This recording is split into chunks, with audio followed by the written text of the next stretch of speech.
Before we get into the episode, I am thrilled to announce that the EntreMD Business School is open for enrollment. The EntreMD Business School is the only school of its kind for physicians who want to build 6, 7, and multiple 7-figure businesses. Over the last 2 years, we have had hundreds of doctors go through the school with unbelievable results. Some of them run brands, some of them run private practices, some of them are coaches, some have other kinds of service-based businesses or product-based businesses. And we've had people come in and cross the 6-figure milestone, cross the 7-figure milestone, cross the multiple 7-figure milestone. You will be in a place where you'll get the coaching, the community, the accountability that you need to thrive as an entrepreneur, especially in the times that we're in. So maybe you've been following me for a while. Maybe you've been getting so much out of the EntreMD podcast and you've been wondering, how can I work with Dr. Una and the community more? Well, this is your chance. Come join us in the EntreMD Business School. It is application only. So go to entremd.com/business to turn in your application. I cannot tell you how many doctors have made statements like this. I recovered my investment in the first week. I recovered my investment in my bank account in the first 90 days. This is the best investment I've made in myself ever. I want you to have that kind of story, not just a story of building a great business that serves a lot and earns a lot, but having a business that gives you the freedom to live life on your terms. So don't wait any longer. entremd.com/business. And now for the episode. Hi, docs. Welcome to the EntreMD podcast, where it's all about helping amazing physicians just like you embrace entrepreneurship so you can have the freedom to live life and practice medicine on your terms. I'm your host, Dr. Una.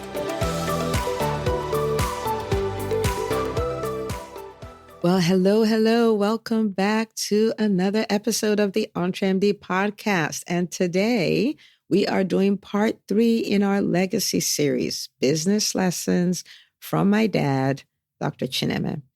And if you haven't listened to the first 2 parts, I want you to go back and listen to them, just packed with so much wisdom and so much yumminess. All right. And so, my dad talked about it. He died 5 days ago at the time of this recording. And I thought one of the things I could do is I could share from his life and pull out some lessons that would be so valuable. He lived to be 85. And so I could see the things that he did that brought really great results in his life. And I was like, this is his legacy. Somebody's going to go off and make some really big changes in their lives just because of what they got from him. So his life is the gift that keeps giving. So thank you for coming back to listen. I really appreciate you sharing these episodes, and honoring his legacy really means a whole lot to me. So we're going back to the stories of his life. I've shared a number of them that I think are really phenomenal. And I want to talk a little bit about something, and it's a power trait. And by the time we're done, this is going to be something that you do. Okay. So now my dad, I told the story of how he started off. He grew up in a mud hut. His parents were both farmers.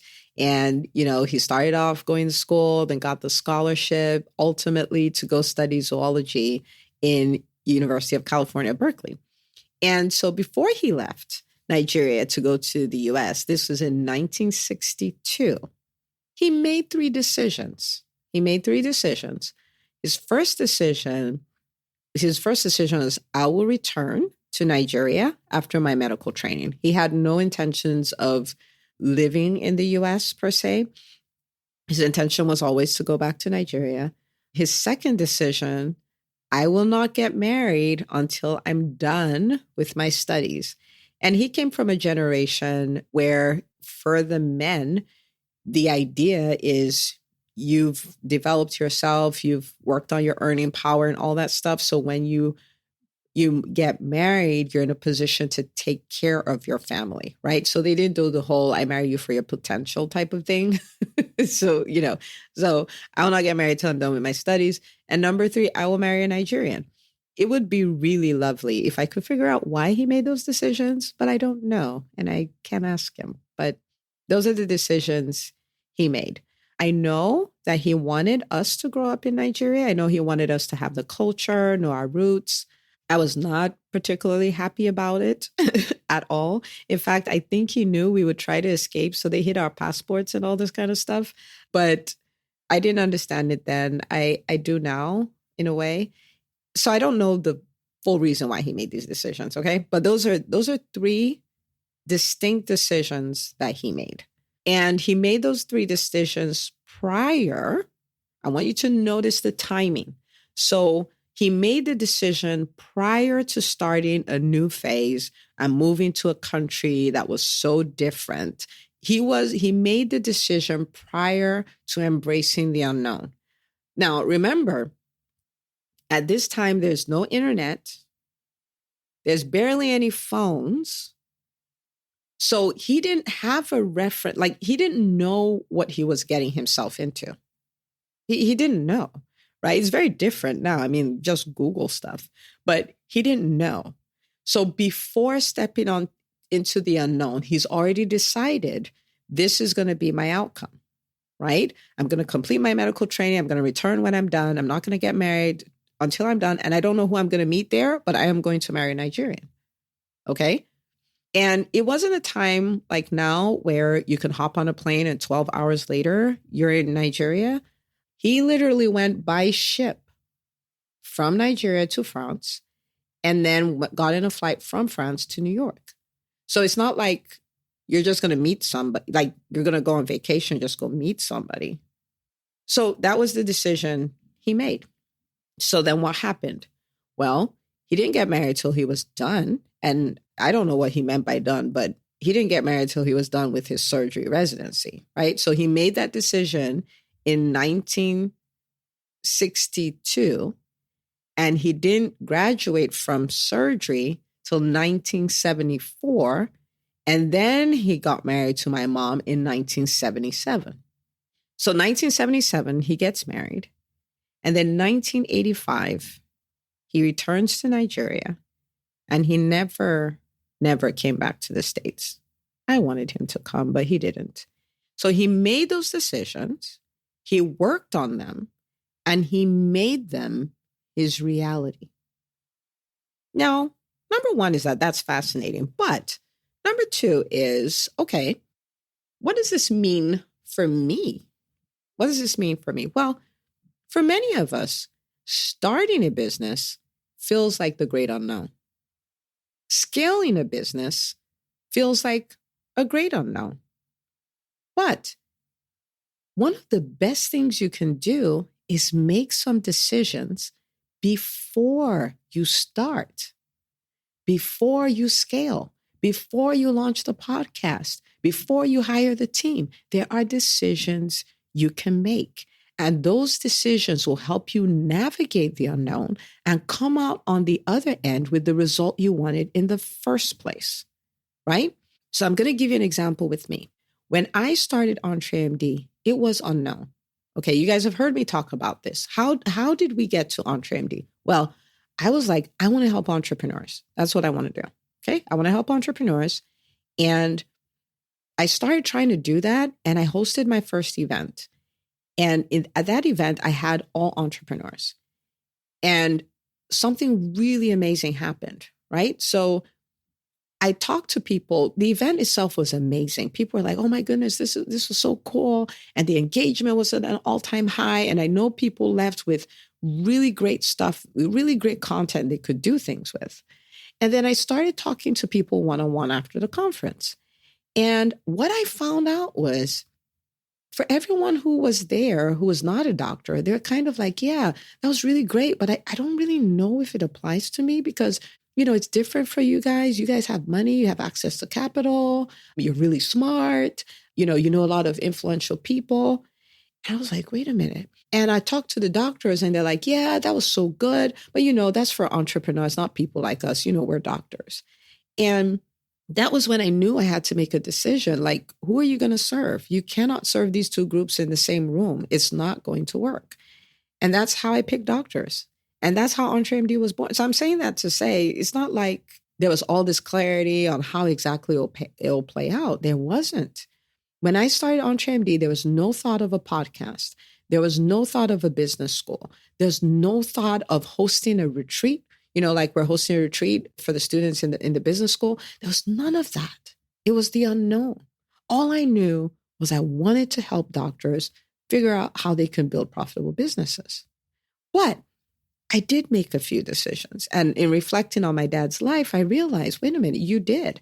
For instance, one of the decisions I made was the decision that this business is going to help 50,000 doctors build profitable businesses. You guys have heard me talk about it a lot.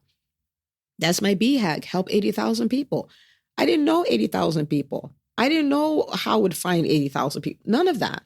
But I was like, this is my decision, and I'm going to work at it until I can say I did it, right? The second decision I made was I am willing to learn all the skills and do all the uncomfortable things to make this succeed. Because I knew there's going to be a lot of stuff I don't know, and I'm willing to learn. I know that there are many things I'm going to do that are going to be uncomfortable, but I'm willing to do them. I made this decision before starting, right?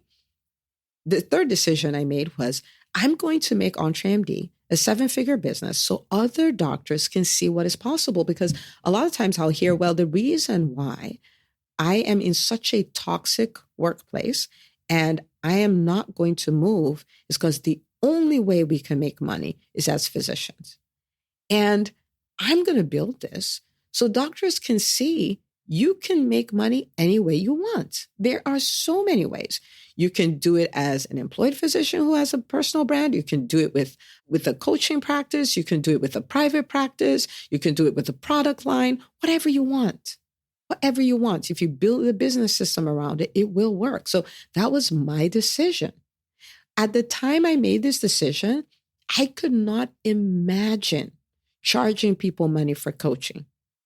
That's where I was. I made this decision prior. The fourth decision I made, and this decision I made it at the onset, the business school was 3 months old. 3 months old, because I still remember this very vividly. 3 months old, I'm taking a walk. We had gone to see my in-laws in North Carolina. So I woke up, kind of early before everybody, put my sneakers on. Walking is my thing. And I was just playing. I was thinking 5 years from now, what does my life look like? And I'm just, rolling with all those pictures.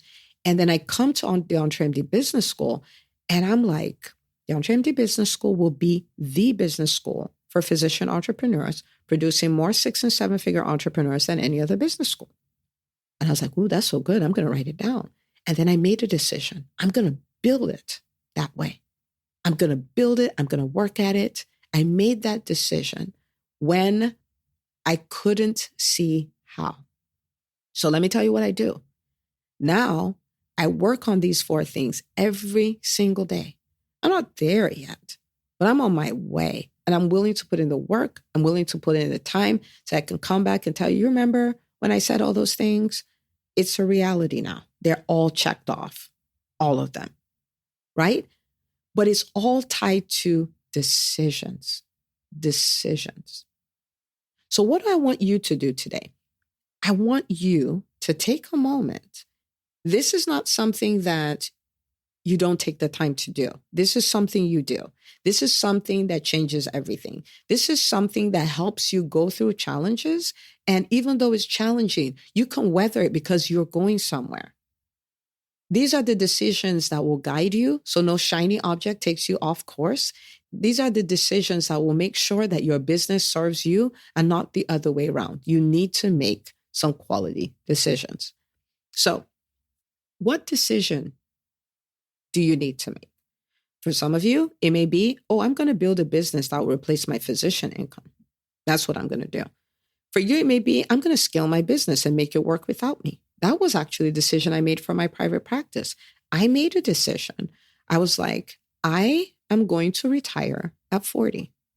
I called the preparation for it the Great Divorce. I was like, this practice is going to work without me. If I choose to see patients, that's on me. But it's going to work whether I see patients or not. That was a decision, and I built it that way. And for the last 2 years, I've seen patients once a week because I want to. decisions, right? So what is your decision? I'm going to build a YouTube channel with 100,000 subscribers and monetize it. Hey, I'm going to launch that. What is it? Make the decision. There's so much power in making a decision. What is the thing you're scared of? Make a decision around it. You may not know, but I've just given you 2 examples. My dad did not know. I did not know. Well, you can make the decision. You can chase after it. So think about it. If a boy who grew up in a mud hut could become a U.S. trained surgeon because he decided to and put the work into it, then your dreams can come true too. You need to start by making some decisions you're willing to work on, chase down, put in the time and the energy and the money for the next few years. It may take 1 year, it may take 6 months, it may take a decade. It doesn't matter. Make the decision and stick to it. Make the decision and stick to it. Now, if you do this, then you get to live a storybook type life, which is what my dad lived. He didn't know, he couldn't have known that his life will turn out the way it did. He couldn't have known that I would be here recording 4 episodes to honor his life. He couldn't have known that in 2021, the story of his life will inspire thousands of doctors. Thousands. He couldn't have known that. What will your life look like if you make those decisions and you do the work? So I want to challenge you. Don't roll with the flow. Don't do that. Grab the steering wheel. When you make decisions, that's what you're doing. Grab the steering wheel of your life and push your life in a specific direction. Take back control. Make some decisions. Make some decisions. It will change your life. It will change your outlook on life. It will change your business. It will change everything. So this is something to do. Okay. And like we're doing for the Legacy series, the fastest way, the best way to learn is by teaching. So what I want you to do is I want you to go on social media. I want you to take a screenshot of this episode. I want you to post it. I want you to say what your biggest aha moment was, the thing you learned, the thing you're committing to do. And I want you to tag me, okay? Hashtag EntreMD, hashtag EntreMD Legacy. All right, this is our Legacy series. And I can't wait. When those wins start coming in, I want you to share them with me, okay? But thank you so much for sharing. This is me honoring my dad's legacy and all the things that, he did. And you sharing this and you putting the word out there is really so meaningful and so helpful for me. And it just helps me in this season to celebrate his life. There is the sadness from, I'm going to miss him, but to celebrate the amazing life that he did live, that's just so rewarding. So thank you so much. I truly, truly appreciate you. And I will see you on the next episode of the EntreMD podcast. Hey, if you love listening to the EntreMD podcast, I want to invite you to join EntreMD On Demand. It is my signature subscription program that gives you access to a library of business courses designed to help you do one thing as a physician entrepreneur, and that is to thrive. Just head out to entremd.com/on demand, and I'd love to have you join us. See you on the inside.